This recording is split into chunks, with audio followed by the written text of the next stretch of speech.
My hand trembled as I held the cardboard box with my belongings. 23 years of work fit inside it, an old mug, a few faded photos of my grandchildren, and a calendar I never finished using. The security guard escorted me to the door as if I were a criminal, while my colleagues looked away. The humiliation burned my throat like acid. 62 years old. That was my age when everything fell apart on a Thursday afternoon. I had worked at the Premium Motors dealership for over 2 decades. I started as a mechanic, moved up to sales consultant, and in recent years, became the service manager. It wasn't glamorous, but it paid the bills. Or rather, it paid them until that morning, when my son-in-law walked into the office wearing a suit that cost more than my monthly salary. He was always like that. From the day he met my daughter in college 8 years ago, I noticed something wrong with that calculated smile. But she was in love, and who was I to destroy her happiness? I married them 5 years ago, gave an emotional speech at the wedding, and buried my concerns deep in my chest. His name was Derek. Derek Thompson. He worked at the corporate headquarters of Premium Motors, in some important marketing position I never quite understood. He used words like synergy and resource optimization that sounded empty to me, but they impressed the right people. That Thursday, Derek walked into the showroom with 3 men in suits. I recognized one of them. He was the regional director. My stomach tightened. Meetings like that never meant good things. "Folks, may I have your attention?" Derek's voice echoed through the space. Everyone stopped. "We are implementing a restructuring to maximize operational efficiency. Some changes will be necessary." He spoke as if he were reading from a corporate manual. No emotion. No humanity. "Unfortunately, some employees will be let go. The company thanks you for your service." His eyes scanned the room and stopped on me. A thin smile appeared on his lips. "Starting with Mr. Harold.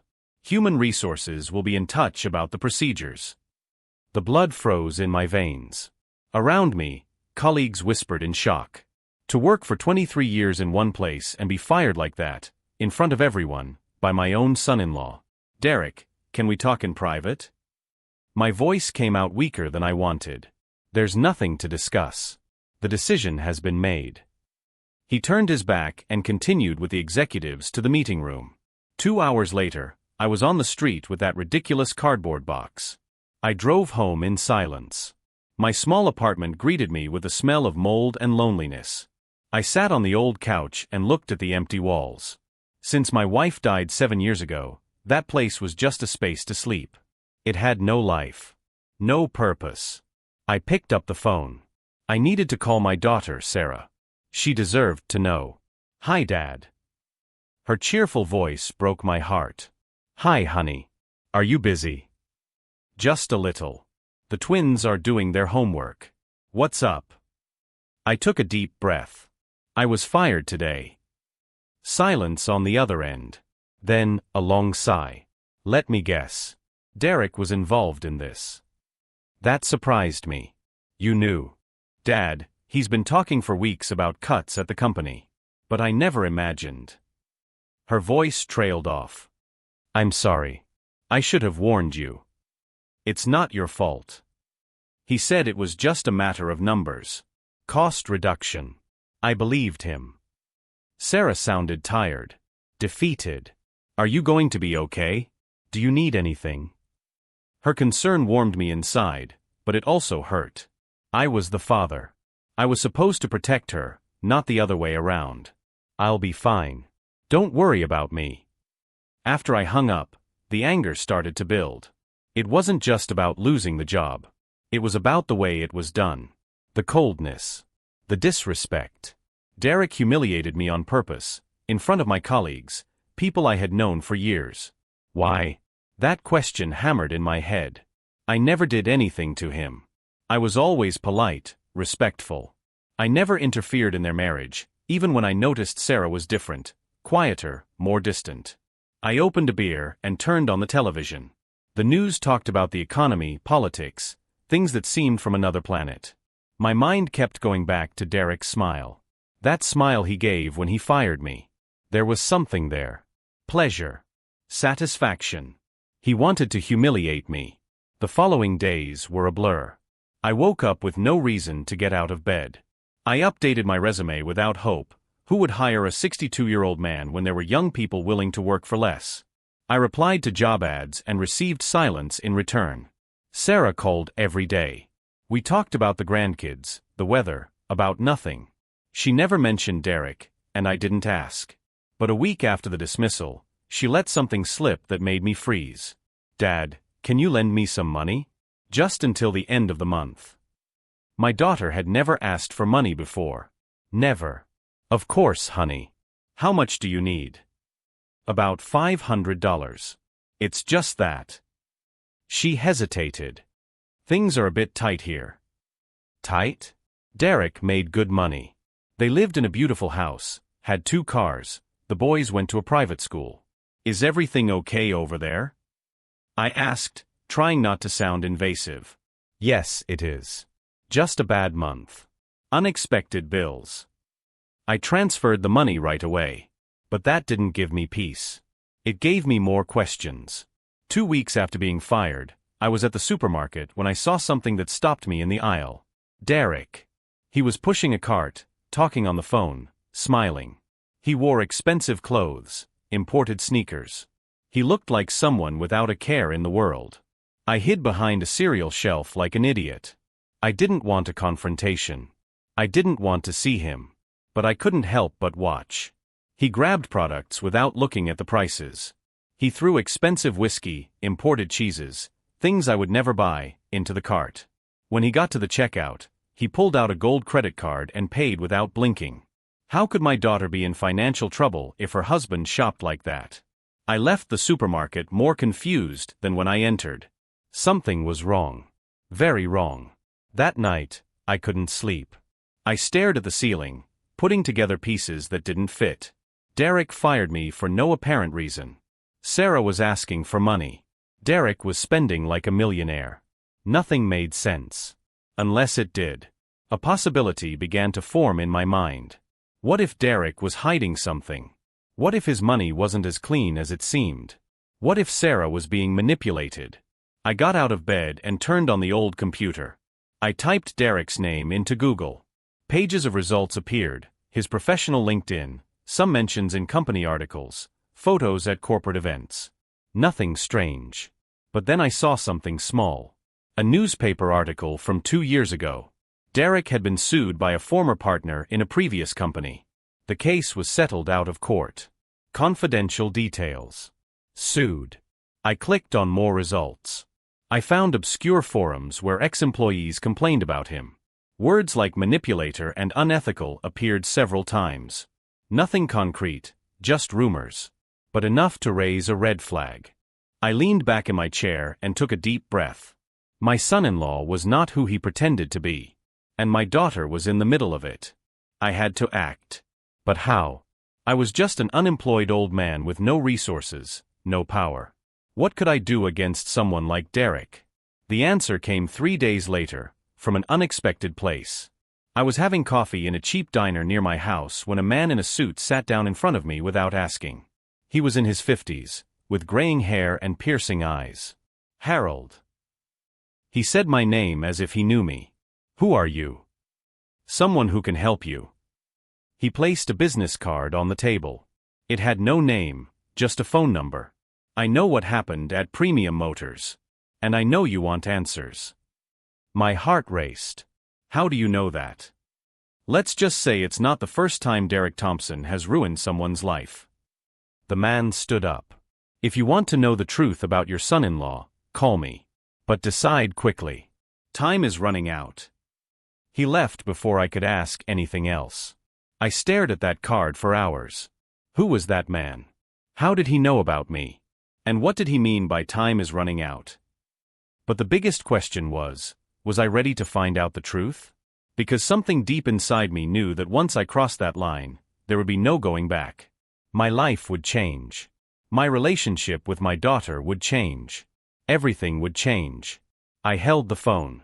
I looked at the number. And I dialed. If you're enjoying this story, don't forget to subscribe to the channel so you don't miss the next chapters. The voice on the other end of the line was deep and controlled. "I thought you would call." "Who are you?" My hand was sweating as I held the phone. My name doesn't matter. What matters is what I know about Derek Thompson. A pause. And what you're willing to do with that information. How did you find me? I didn't find you, Harold. I looked for you. There's a difference. The man took a deep breath. Derek is about to do something that will destroy your daughter and your grandchildren. You have a week, maybe 2, to stop him. My blood ran cold. What do you mean? I can't talk over the phone. Let's meet tomorrow, 10 in the morning, in the Riverside Park parking lot. Come alone. He hung up. I spent the entire night awake, imagining scenarios. Each one worse than the last. Sarah in danger. The boys at risk. Derek involved in something illegal. My head was spinning non-stop. At 9:30 the next morning, I was already in the parking lot. The park was empty, just a few people jogging on the distant trail. I waited inside my old car, watching every vehicle that entered. At 10 o'clock sharp, a black sedan parked next to me. The man from the diner got out and motioned for me to get into his car. Does it have to be this secretive? I asked, sitting in the passenger seat. You'll understand. He handed me a thick manila folder. Everything you need to know is in here. I opened the folder. Inside were photos, documents, bank statements. My heart started beating faster as I flipped through them. Derek with a woman at an expensive restaurant. Derek entering a hotel. Derek signing papers in offices I didn't recognize. Who is this woman? I pointed to a young blonde in the photos. A co-worker. They've been together for 8 months. Anger rose in my throat like lava. Does my daughter know? No. Derek is careful. But that's just the tip of the iceberg. The man pointed to the financial documents. Look at the statements. I picked up the papers. Numbers leaped off the page. Debts. Lots of debts. Maxed out credit cards. Bank loans.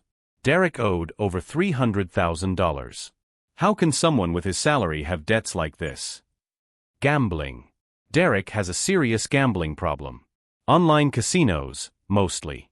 He's burned through the family's entire savings in the last 2 years. My stomach turned. Doesn't Sarah have access to the accounts? He controls everything. She receives a monthly allowance for basic shopping. Derek manages the rest himself. The man looked at me with pity. Your daughter has no idea what a financial hole she's in. That's why she asked me for money.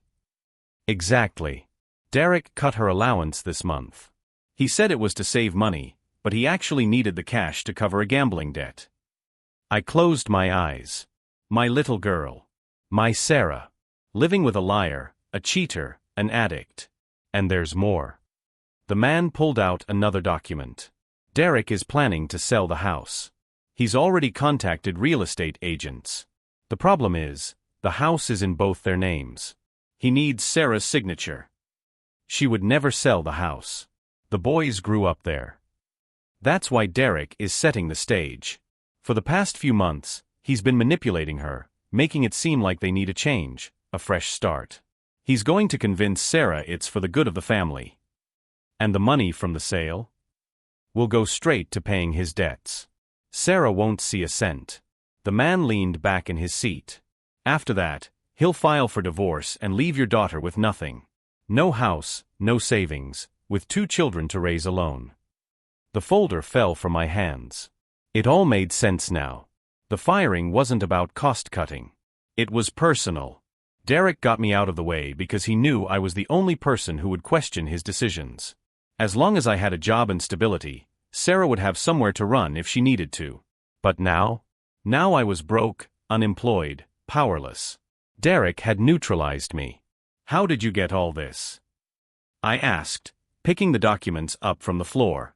I've been dealing with this kind of situation for a long time. People like Derek leave trails. You just need to know where to look. He handed me a different card, this one with a name and address. I'm a private investigator. I was hired by Derek's ex-partner from a previous company. She was destroyed by him too. He does this often. It's a pattern. Derek finds people with money or status, gets close, gains their trust, then drains everything he can and discards them. The investigator gripped the steering wheel. Your daughter was the perfect target. Young, heiress to a small inheritance from her mother, naive enough to trust him. Her mother's inheritance. I had forgotten about that. When my wife died, Sarah received about $80,000 from a life insurance policy. At the time, Derek convinced her to invest it all in a joint account that he would manage. My wife's money disappeared a year and a half ago. All on bets. I clenched my fists until my nails dug into my palms. The inheritance my wife left to secure our daughter's future, thrown away by that parasite. Why are you helping me? What's in it for you? The investigator was quiet for a moment. My sister was also a victim of someone like Derek. By the time I found out, it was too late. She lost everything and ended up. He didn't finish the sentence. He didn't have to. Now I do this work for free when I find similar cases. I won't let anyone else be destroyed like that. I looked at the folder in my lap. Evidence. Proof. Ammunition. But what could I do with it? Show it to Sarah? Would she believe me? Derek had years of manipulation in his favor. I was just the unemployed, perhaps even resentful father. What do I do now? That's up to you. You can confront Derek, but he'll deny everything and isolate Sarah even more. You can show her the proof, but you run the risk that she won't believe you or will refuse to act out of fear. The investigator gave me a serious look. Or you can be strategic. Use this information to protect your daughter before it's too late. How? Derek has a weak spot. He's arrogant and overconfident. He thinks no one will discover his lies because he's always gotten away with it before. A thin smile appeared on the investigator's face. Men like that make mistakes when they feel too powerful. I understood what he was suggesting. This wasn't about revenge. It was about checkmate. I need time to think. You have a week, at most. After that, Derek will close the sale of the house and your leverage will be gone. He handed me another envelope. Here are more details. Names, dates, places. Use them wisely. I got out of his car carrying a bomb in my hands. Back in my apartment, I spread all the documents on the kitchen table. I studied every photo, every statement, every piece of evidence. Derek with his mistress at a downtown hotel. His credit card bill paying for the room. Date, 3 weeks ago, the same night he told Sarah he had a late meeting. Derek at a casino in Atlantic City. Photos of him at the poker table, piles of chips in front of him. Date, last month, the weekend he said he was on a corporate retreat. Bank statements showing transfers to gambling sites. Absurd amounts. 5,000 here, 10,000 there. Over 50 transactions in the last 6 months. Emails between Derek and the real estate agent about the house sale. The agent mentioned discussing it with your wife, and Derek replied, "Leave it to me, she'll agree." Each paper was an exposed lie. Each photo was a documented betrayal. But one thing caught my eye. An old photo at the bottom of the folder.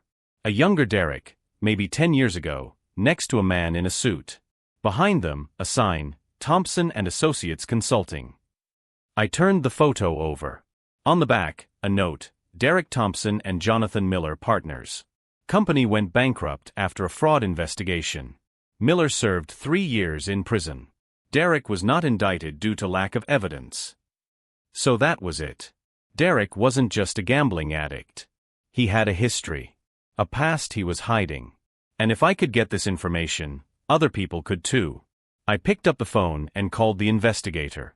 I found something. Derek's old company. Thompson and Associates. Yes, that was the first place I looked into. His partner was arrested. Derek got away clean. Technically, yes.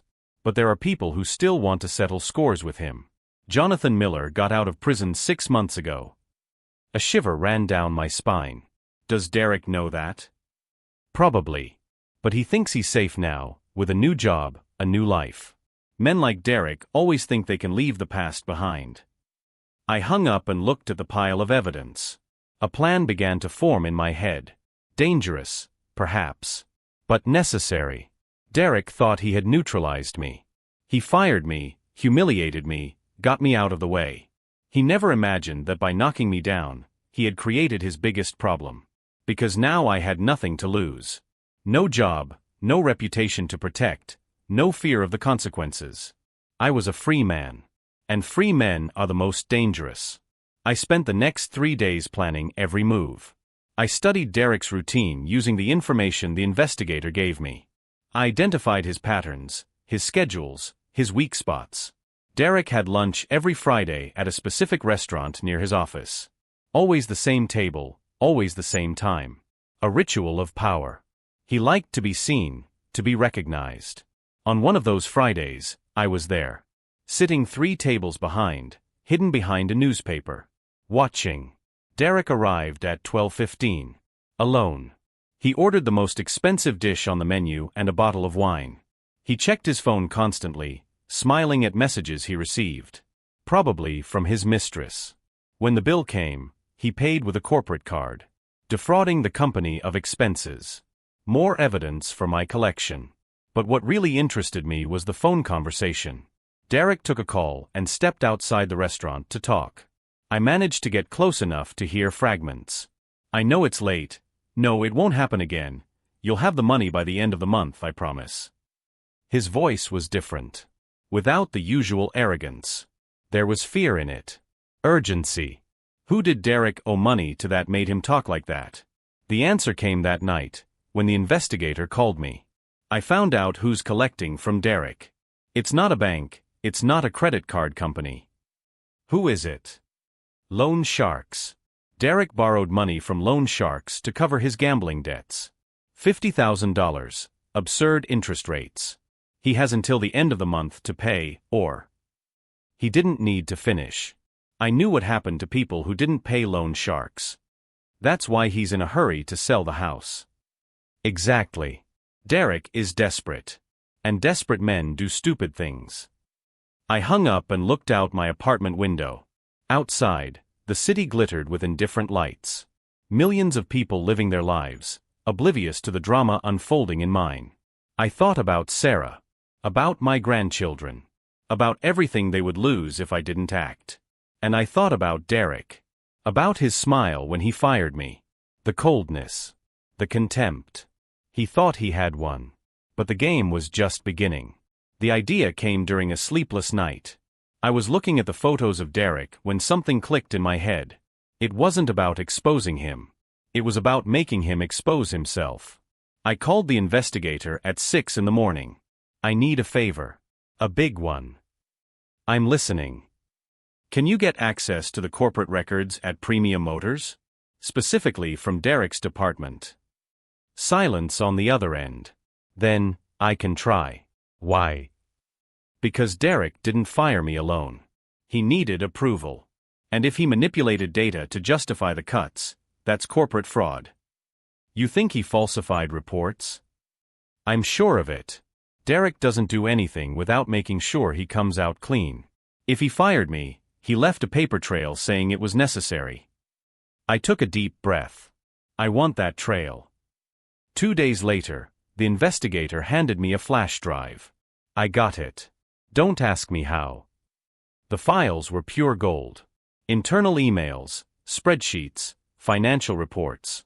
And there it was, a document signed by Derek recommending my termination based on poor performance and excessive operational costs. Poor performance. I had the best customer satisfaction numbers for the last 5 years. Performance awards stored in a drawer at home proved it. Excessive costs. My salary was below the market average for managers with my experience. Derek had lied.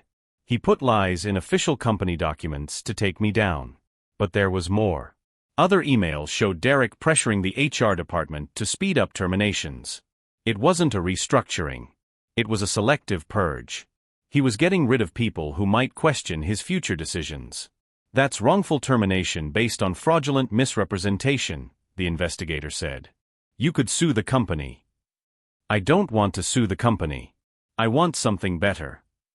I spent the next week executing the first phase of the plan. Discreetly, I began contacting former colleagues from Premium Motors.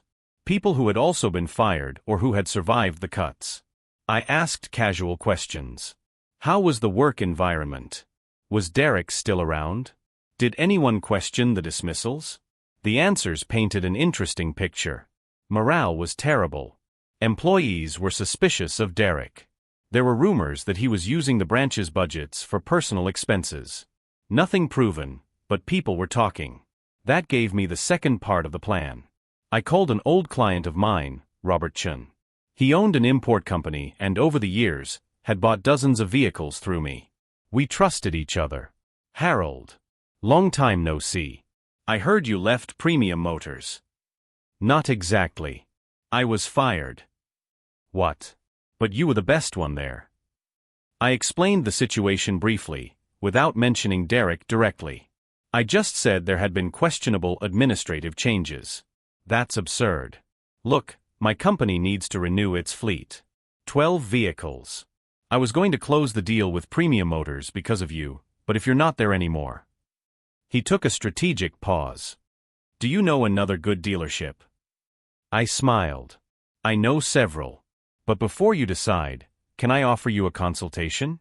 I want to make sure you get the best deal. Of course. You always took good care of me. We met 2 days later. I showed Robert a comparative analysis I had prepared. Prices, services, benefits. Premium Motors had good offers, but other dealerships offered better conditions for corporate fleets. Look, Harold, I trusted you, not the company. If you're telling me there are better options, I'll go with those options. Perfect. Let me make some calls for you. What Robert didn't know was that his decision would have a domino effect. 12 vehicles represented a significant commission. And that commission was factored into Derek's quarterly report. He had promised that sale to his superiors. When Robert officially canceled the negotiation, Derek got the news in a meeting with the regional director. I know this because another former colleague of mine, still employed there, told me. Man, Derek went white. He started stammering, making up excuses. The director was not happy at all. And then they said that if he doesn't recover the numbers by the end of the quarter, he'll be evaluated. You know how it is, evaluated is code for being on thin ice. Perfect. The second phase involved something more delicate. I needed to plant doubts about Derek without seeming like I was attacking him. That meant working in the shadows. I created an anonymous email. Simple, direct. I sent an anonymous tip to the corporate compliance department of Premium Motors about possible financial irregularities in the West Branch. I didn't mention Derek by name. I just suggested they check corporate cards and travel expenses for the last 6 months. Compliance always investigates anonymous tips. It's protocol. And when they investigated, they would find Derek's fraud. The expensive lunches paid for with the company card. The personal trips declared as work. But I needed more. I needed Derek to feel truly pressured. That's when I had a risky idea. I remembered Derek's ex-partner, Jonathan Miller, the one who had gotten out of prison. The investigator gave me his contact information. I hesitated for days before calling. Dealing with ex-convicts wasn't in my original plan. But Derek had pushed me this far.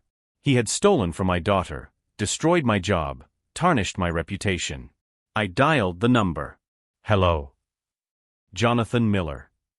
Who's asking? Someone who has information about Derek Thompson. A long silence. Then, I'm listening. We met in a remote cafe. Jonathan was a tired man, scarred by prison. He had deep dark circles under his eyes and hands that trembled when he held his coffee cup. Derek betrayed me, he began without me asking anything. We built that company together. When things went wrong, when the investigation started, he put all the blame on me. Falsified documents, forged signatures. I paid for crimes we both committed. Do you want revenge on him? Jonathan looked at me intensely. I want justice. Prison didn't give me that. But knowing that Derek is paying in some way, that would give me peace. I told him part of the story. Not everything, just enough for Jonathan to understand that Derek was doing again what he had done before. Destroying people to save himself. He hasn't changed a bit, Jonathan said, gripping his cup. And he won't. Men like Derek believe they're untouchable. Does it help if I tell you Derek is in debt to loan sharks? Jonathan's eyes widened. How much? 50,000. The deadline is approaching. A bitter smile appeared on his face. Derek was always terrible with money. Spent everything that came in, then looked for shortcuts. That's how our company went bankrupt. He was embezzling funds to cover personal debts. Do you have proof of that? I have documents, yes. I kept everything before I was arrested. My lawyer said it was no use because Derek had erased his tracks. But I have the copies. Can I see those documents? Jonathan was quiet, thinking. Are you going to use them against him? I'm going to use them to protect my daughter. She's married to Derek. His expression changed. Pity mixed with anger. He got married? Has a family. 2 sons. Good God. Jonathan ran a hand over his face. You can take the documents. They're all in a storage unit. If this helps stop Derek before he destroys your daughter like he destroyed my life, make good use of them. The documents Jonathan gave me were dynamite. Proof that Derek had a history of fraud, embezzlement, financial manipulation. All dated from 10 years ago, but showing a clear pattern. I went home with more ammunition than I had expected. But the centerpiece of the plan was still missing. I needed to make Derek feel so desperate that he would make a fatal mistake. The opportunity came from where I least expected it. Sarah called me, crying. Dad, Derek wants to sell the house. My heart tightened. It had begun. Why, honey? He said it's an investment opportunity. To buy something bigger, better. But I don't want to leave. The kids grew up in this house. It's our home. What did you say? That I need to think. But he's pressuring me. He says if we don't decide quickly, we'll miss the market window. She sniffled. I don't know what to do. Sarah, listen. Don't sign anything without reading it all carefully. And if possible, show it to a lawyer first. Derek will think it's strange if I ask a lawyer to review it. Then he has something to hide. Silence on the other end. Sarah was starting to realize. Slowly, but she was. Dad, do you think Derek is lying to me? That question broke me. Because I knew the truth. But if I told her now, she might not believe me. Or worse, she might defend her husband. I think you need to be sure of things before making big decisions. That's all I'm saying. After I hung up, I called the investigator. Derek is pressuring Sarah to sell the house. We need to speed things up. What do you want to do? I want Derek to know someone is investigating him, but without revealing who. That's dangerous. It could make him snap. That's exactly what I want. The next day, Derek received an anonymous envelope at his office. Inside, a single photo, him entering the hotel with his mistress. No message. Just the photo. My ex-colleague told me his reaction. Derek went pale when he opened the envelope. He looked around, paranoid. Asked everyone if they had seen who delivered it. Nobody knew anything. And after. He locked his office door and stayed in there for hours. When he came out, he was sweating. He canceled all his afternoon meetings. Good. Nervousness was the first step. 2 days later, Derek received another envelope. This time, copies of the bank statements showing his gambling debts. Again, no message. And 3 days after that, the third envelope, a copy of the false report he used to fire me, with the word fraud stamped on it in red. Derek was being psychologically tortured. And the best part, he didn't know who was doing it. It could be his ex-partner. It could be the loan sharks. It could be someone from the company.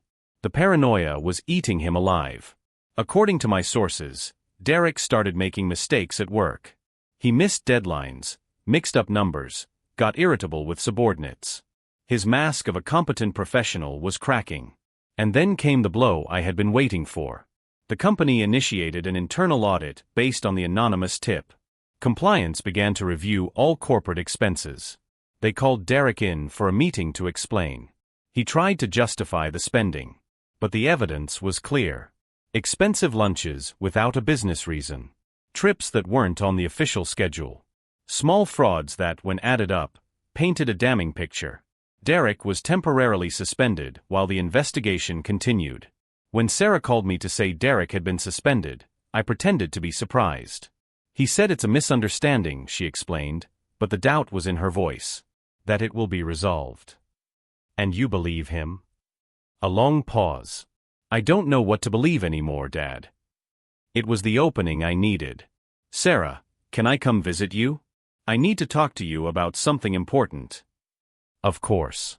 Derek will be out tomorrow afternoon. Can you come then? The next day, I sat with my daughter in the living room she loved so much and handed her the folder. What is this? She asked. The truth about your husband. Sarah opened the folder. I saw her face change as she leafed through the documents.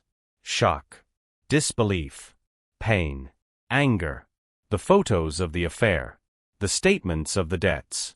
The evidence of the lies. How did you get this? Her voice was a broken whisper. It doesn't matter how. What matters is that you know who Derek really is before it's too late. Tears streamed down her face. He said he loved me. That everything he did was for our family. I know, honey. Men like Derek are masters of deceit. Sarah hugged her knees, rocking back and forth like she did when she was a scared child. My heart bled seeing my little girl like that. What do I do now? I held her hand. Now you decide. But you decide knowing everything. That night was the longest of my life. Sarah didn't sleep that night. I know because she called me at 3 in the morning. Dad, I'm scared. Of what, honey? Of confronting him. Of making the wrong decision. Of destroying my family. Her voice was trembling. What if there's an explanation? What if I'm being unfair? I took a deep breath. Sarah, you saw the proof. These aren't misunderstandings. They are choices Derek made repeatedly. I know. But it's so hard to accept that the person you shared 8 years of your life with is a lie. It wasn't all a lie. The boys are real. The love you felt was real. But Derek, he isn't who you thought he was. She cried for long minutes. I didn't try to console her with empty words. Sometimes pain needs to be fully felt before it can begin to heal. What do I do when he comes home tomorrow? You act normal. Don't reveal anything yet. I paused. Trust me. There's one more thing that needs to happen before you confront him. What? Leave it to me. Just promise me you won't make any rash decisions. The next morning, I put the final phase of the plan into action. I called the CEO of Premium Motors. Yes, the CEO himself. A man named Richard Thornton who had built the company from the ground up and had a reputation for being fair, but relentless when it came to dishonesty. Getting a meeting with him seemed impossible. But I had a trump card. Years ago, when Thornton still visited the branches personally, he witnessed how I saved an important sale by negotiating with an extremely difficult client. Afterward, in private, he thanked me and said that people like me were the heart of the company. I called his assistant directly. I need to speak with Mr. Thornton. It's about serious irregularities at the West Branch. Sir, you can report that to the compliance department. It's already been reported. But there is information that Mr. Thornton needs to know personally. Information about the son of one of his closest friends. That made her pause. Your name? Harold Morrison. I worked for 23 years at the West Branch. 30 minutes later, she called back. Mr. Thornton can see you tomorrow at 10 in the morning. Headquarters. I arrived 15 minutes early. The headquarters building was imposing, all glass and steel. People in suits walked hurriedly, confidently. I was in my most presentable clothes, which still looked cheap next to all that luxury. The assistant led me to a meeting room on the top floor. Enormous windows showed the entire city below. I felt like I was in a movie. Richard Thornton entered 5 minutes later. He was in his 70s, with perfectly combed white hair and eyes that seemed to read your soul. Harold Morrison. I remember you. He shook my hand firmly. You saved that Jefferson Group sale how long ago? 6 years. 7, sir. And after that, you were promoted to service manager. Excellent numbers, as I recall. He sat down. That's why I was surprised when I saw your name on the termination list last quarter. That's why I requested this meeting. I placed all the evidence I had collected on the table. The false reports Derek used to justify my termination. The corporate card fraud. The manipulative emails. Everything. Thornton examined each document in silence. His expression grew darker with every page. Derek Thompson, he murmured. Son of James Thompson. Sir. James Thompson was my partner when we founded this company. He sold his shares 15 years ago and retired. Derek is his only son. Thornton looked at me. James personally asked me to give his son a chance when Derek applied here.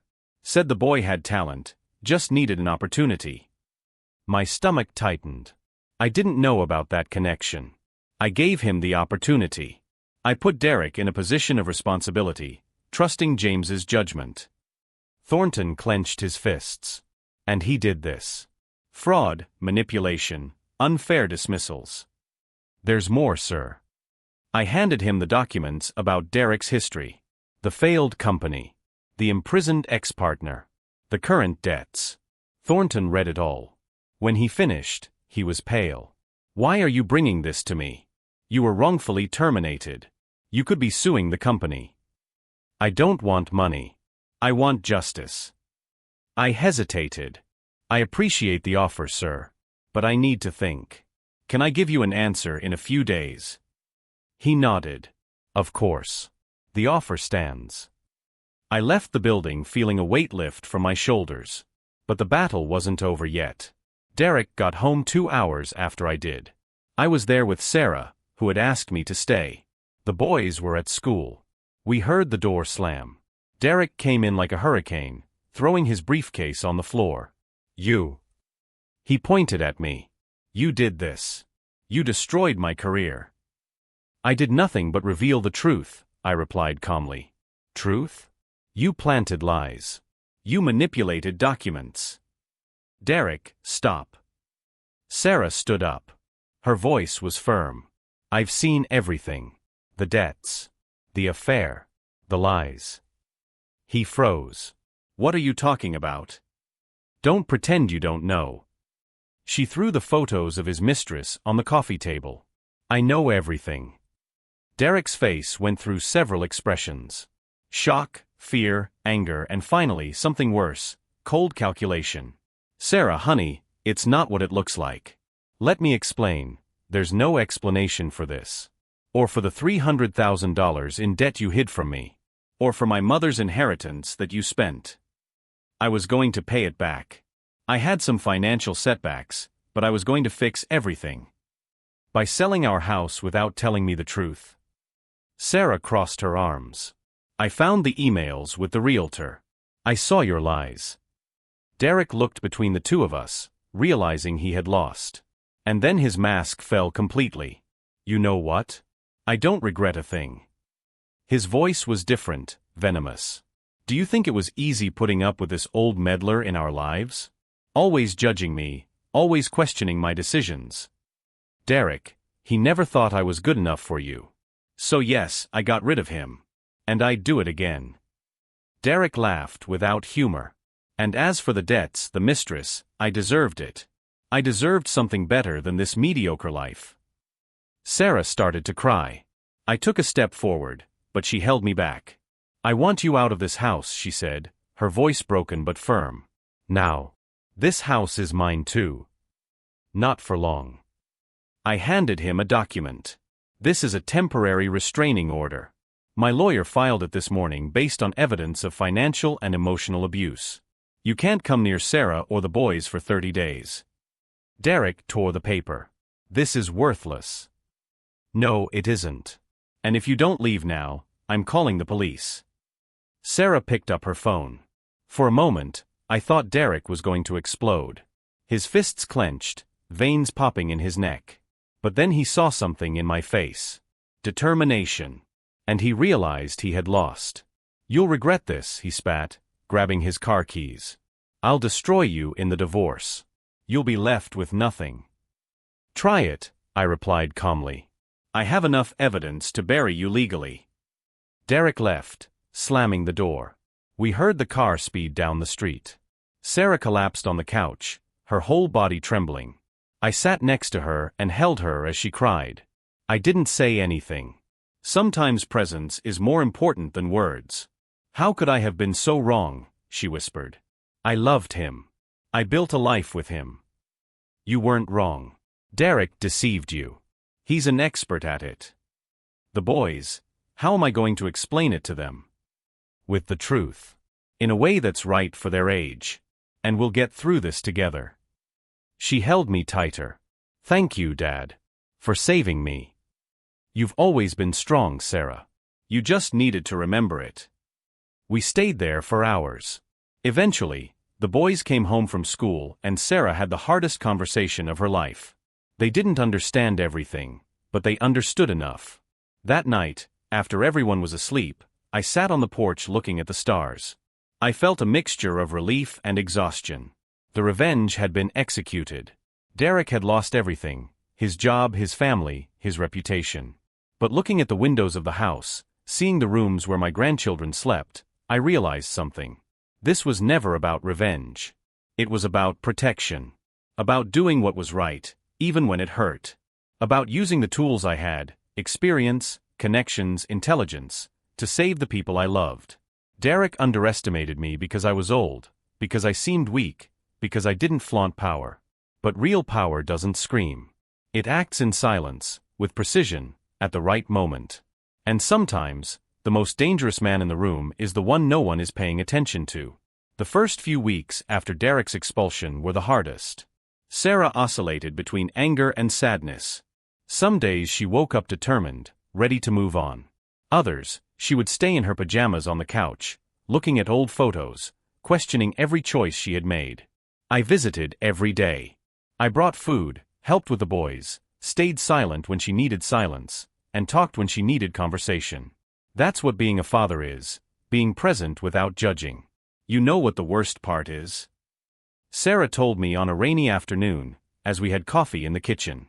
It's not even the betrayal. It's realizing I ignored all the signs. You tried to warn me. I never tried. Not with words. But I saw it in your eyes. Every time Derek spoke, you would get tense. I chose to ignore it because it was easier to believe everything was fine. You can't blame yourself for trusting your husband. That's what good people do. She smiled sadly.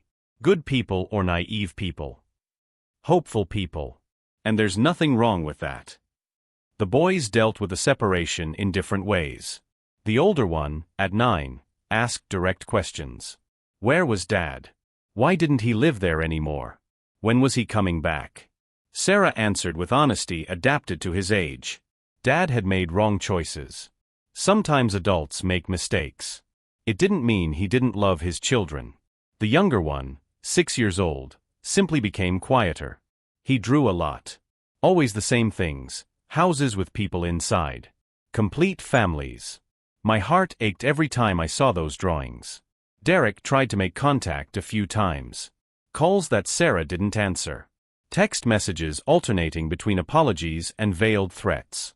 One day he showed up at the door, violating the restraining order. I called the police. He left before they arrived, but the incident secured an extension of the order for another 60 days. The divorce proceedings began. The lawyer I hired for Sarah was good, but Derek had hired a better one. Someone expensive, probably using the last resources he had.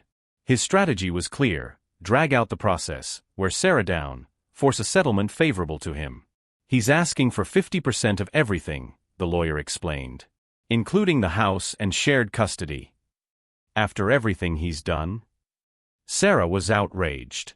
Unfortunately, family courts are complex. We need to build a solid case.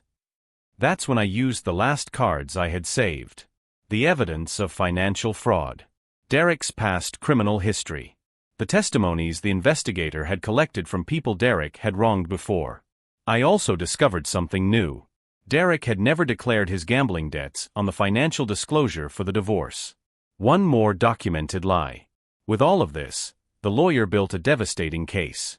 When it was time for mediation, Derek's lawyer saw the pile of evidence and recommended a settlement. Sarah got the house. Full custody of the boys, with Derek having supervised visits every 2 weeks. He would pay child support. And he would waive any right to the accounts and investments that still existed.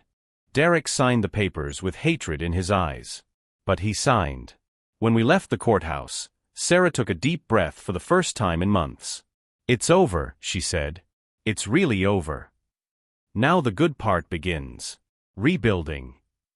And she rebuilt. Slowly, but with determination. She went back to working part-time at an art gallery, something she had always loved but had given up when she got married. She started therapy. She took the boys to child therapy. Little by little, the house filled with laughter again. As for me, I made a decision about Thornton's offer. I called him 3 weeks after that meeting. "Mr. Thornton, I greatly appreciate the offer, but I'm going to have to decline." "May I ask why?" "Because I realized something in these last few months. I spent 23 years building someone else's company. I've always been good at what I do, but always on someone else's terms." I paused. "I want to try something different." "I understand. And I respect that." He sounded genuinely interested. "What are you going to do?"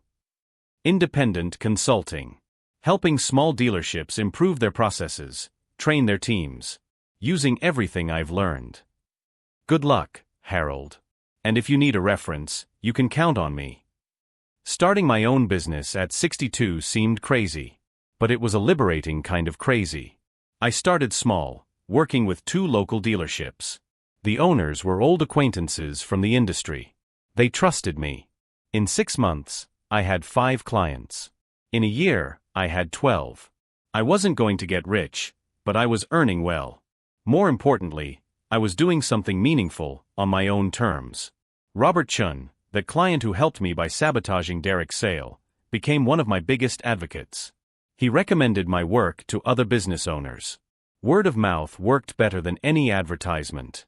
"You saved my company $50,000 by optimizing our fleet purchasing process," Robert told me over lunch. "You should charge more." "I charge enough." Always so humble.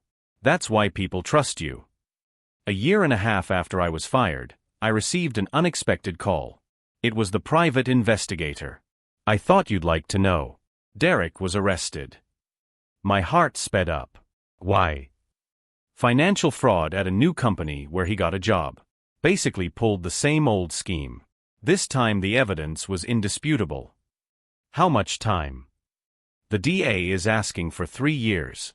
With the priors we helped document, he'll probably get at least 18 months. I hung up feeling something strange. It wasn't joy. It wasn't sadness. It was closure. I told Sarah that night. She was quiet for long minutes. Should I feel sorry for him? I don't know. That's something only you can answer. Because I don't. I feel relief. And maybe a little sadness for the man I thought he was. But that man never existed. Are you going to tell the boys? When they're older. For now, they just need to know that their dad can't visit for a while. That he needs to sort out some personal problems. Derek's visits were already sporadic before the arrest. He showed up irregularly, always with excuses. The boys had stopped asking about him so often. Not in a cruel way, but a natural one. Life went on. Sarah was dating again. A kind man she met at the gallery. He was a history teacher, earned a modest living, drove an ordinary car. But he treated Sarah with respect. He listened to her. He didn't try to control her. The first time he had dinner at the house, I watched him. Looking for red flags. Problematic behaviors. Sarah noticed. "Dad, are you evaluating him?" "Completely." She laughed. "And what's the verdict?" "I need more data. But so far he passes." The boyfriend smiled, not taking offense. "I understand perfectly, sir. If I had a daughter, I'd do the same." Over time, I learned to relax. To trust Sarah's judgment. She had learned to see signs she previously ignored. She was stronger, more aware. The boys were growing up. The older one joined the soccer team.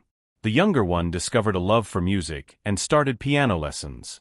The house was alive again. Full of noise, mess, life. On a spring Sunday, Sarah organized a barbecue.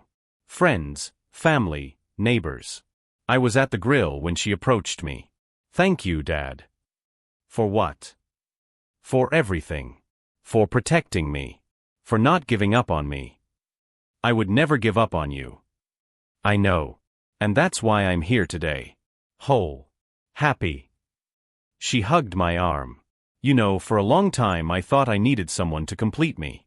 Derek, and boyfriends before him. Always seeking external validation. And now I know that I am complete on my own. The rest is a compliment, not a necessity." I looked at her. My little girl who had grown up, fallen, and gotten back up stronger. I felt pride swell in my chest. "Your mother would be proud of you. She would be proud of both of us." That night, after everyone had gone home, I sat on the same porch where I had reflected after Derek's downfall. But this time the feeling was different. There was peace.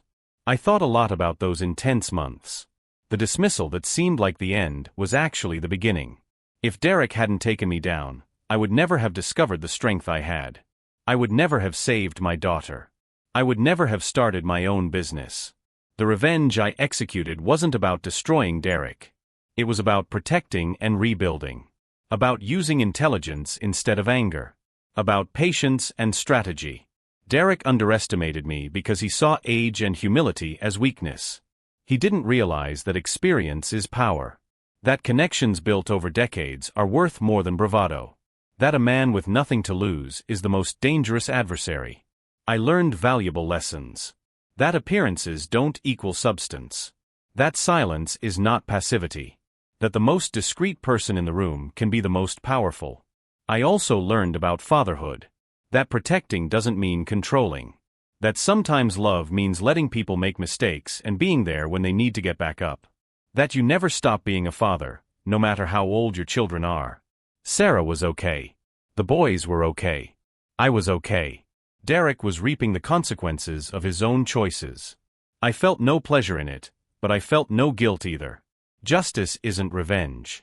It's balance restored. I looked up at the starry sky. My wife was up there somewhere, I like to believe. I hope she knew I kept my promise. That I protected our little girl. That our grandchildren were safe. "We did it, my love," I whispered to the stars.